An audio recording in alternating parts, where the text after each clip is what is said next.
presented by Lotus Music.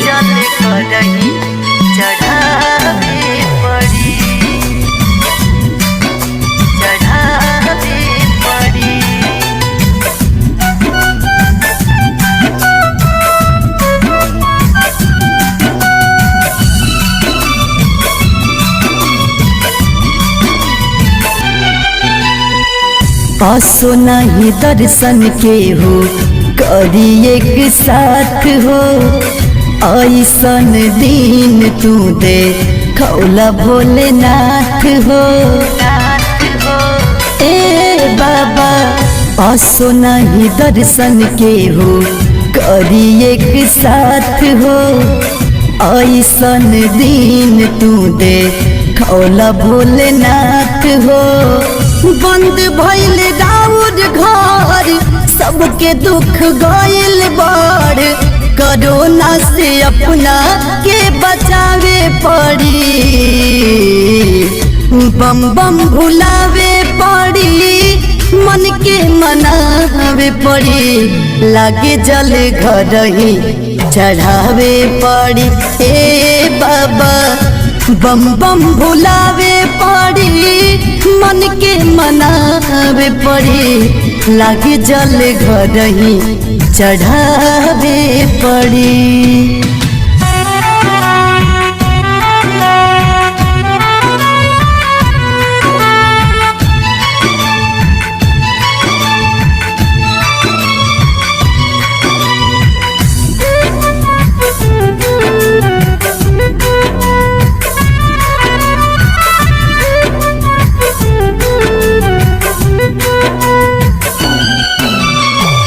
जात रहले बोल बम बोलत जे हर बरस हो अब की तोहर दर्शन लाओ जइहे तरस हो।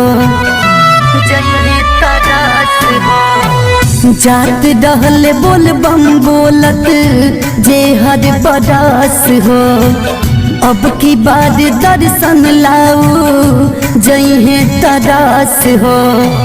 कांवर न किनाई केहू नहीं जाई दिल की बात दिलवे में दबावे पड़ी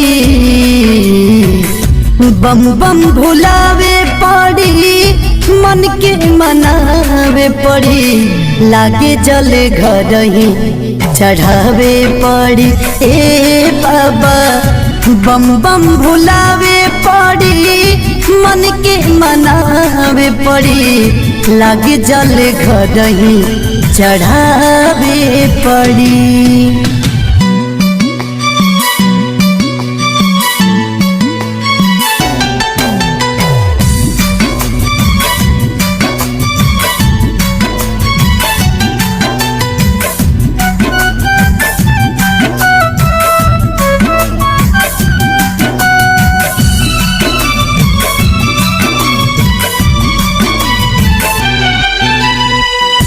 शर्मा धनंजय तो से भइले नाराज हो अभियो से बाबा सबके रख ले तलाज हो। ए बाबा ताज तन हमानिस तो से भइले नाराज हो अभियो से बाबा सबके रख ले तलाज हो। दिल में बयास हो बाबे विश्वास हो सुतल भगिया जगावे पड़ी बाबा बम बम भुलावे पड़ी मन के मनावे पड़ी लागे जल घर ही चढ़ावे पड़ी। ए बाबा बम बम भुलावे पड़ी मन के मनावे पड़ी लागे जल घर ही चढ़ावे पड़ी।